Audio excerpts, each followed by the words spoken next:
who should use the EB-5 opportunity to emigrate to the U.S.? Not everyone is in a good position to use the EB-5. I would say generally from our experience, it's most suitable for those who either do not want to actively run a business in the U.S.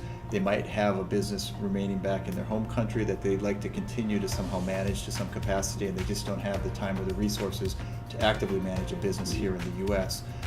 Likewise, I would say from our experience, EB-5 is also very popular among, say, parents who want their children to immigrate. If their children are already adults over 21 years of age, that oftentimes parents will gift the money to their children and allow them to come to the U.S., live and work here and receive residency.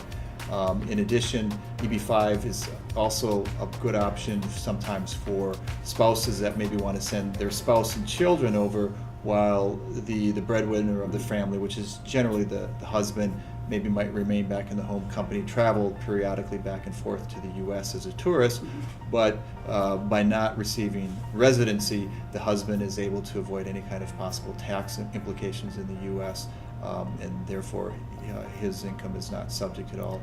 So that is a possibility that the husband does not actually receive U.S. residency, but the wife and children do? Correct, and that's pretty common. It's a very simple but effective tax planning technique as well, that the main breadwinner or the main person in whose name the assets are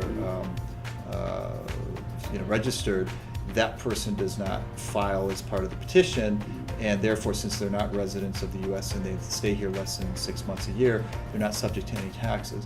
If and when things change and the husband is ready to rejoin the family or to receive residency, it's a relatively simple process for them to reunite the family, file a petition to bring on the other spouse, and he or she can then gain residency usually in about 6 or 8 months after filing. But once the husband gains residency, can he still continue his business in his home country? Of course, once you get residency in any scenario, you can always continue a business, continue to have assets overseas, and even have income overseas.